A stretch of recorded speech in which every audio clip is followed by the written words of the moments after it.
واش عارفه باللي دوك التقصفات اللي كتقطعي بالمقص كل شهر الحل ديالهم كاين غير في كوزينتك؟ حبسي المقص واجي تشوفي السر اللي غيحيي ليك شعرك من القدر. سلام اللوزات ديالي، كيف دايرين؟ لاباس عليكم؟ كنتمنى تكونوا كاملة بخير وعلى خير وفي أحسن الأحوال يا ربي. معكم وسستاتيك، واليوم يا البنات جيت وجبت ليكم الهمة والشأن. اليوم غنساو شي حاجة سميتها التقصف، وغادي نساو داك الشعر اللي كيكون مشنتف وبحال السلك من الطراف. اليوم غادي نصايبوا مع بعضياتنا واحد البروتين طبيعي أو بوتوكس منزلي بمكونات سهلة ماهل وموجودة في كاع الديور، ولكن النتيجة ديالو راهو خيالية، وكأنك عاد خارجة من الصالون ودايرة أغلى كيراتين لشعرك.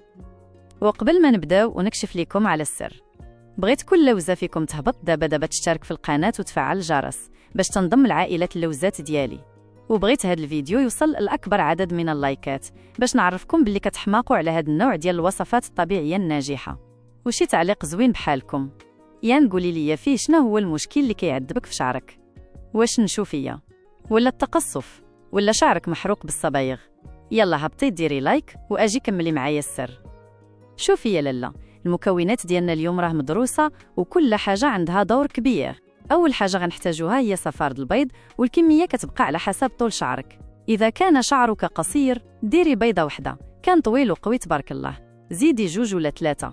راه صفارة البيض هو المصدر الأول للبروتين وكيرمم لينا الشعرة اللي كتكون مهلوكة وعيانة من الداخل.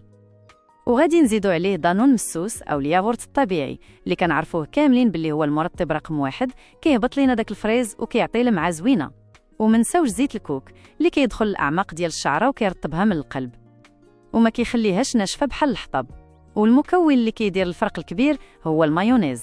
المايونيز يا البنات راه فيه الزيوت والبروتينات والخل، يعني كيجمع لينا كاع داكشي اللي كيحتاجو الشعر المتقصف باش يولي مسبسب وحريري.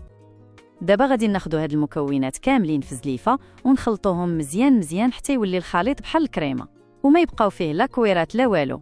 وبالنسبة للطريقة راه هي أهم حاجة، شقي شعرك مزيان وبداي كتطبقي الماسك خصلة بخصلة وبحال إلا كديري الترطيب في الصالون.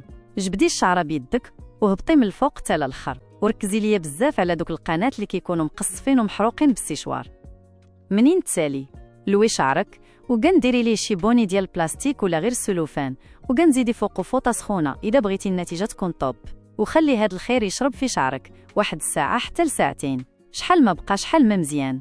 ومن بعد غسلي شعرك بالماء دافي وردي البال ما يكونش سخون بزاف باش البيض ما يطيبش ليك في شعرك، واستعملي الشامبو ديالك العادي. ومنين غتنشفي شعرك غتحسي بواحد الفرق اللي كبير، رطوبيه وخفه ولمعه ما داياش. جربوه يا اللوزات وردوا عليا الخبر في التعاليق، راه كيهمني بزاف نعرف النتيجه معكم وكيفاش جاكم الماسك. وراكم عارفين ويسستاتيك ديما معكم بالوصفات اللي في المتناول والنتيجه ديالها مضمونه 100%. تهلاو ليا فراسكم بزاف، ونشوفكم في الفيديو الجاي ان شاء الله مع سر جديد من اسرار الجمال. باي باي.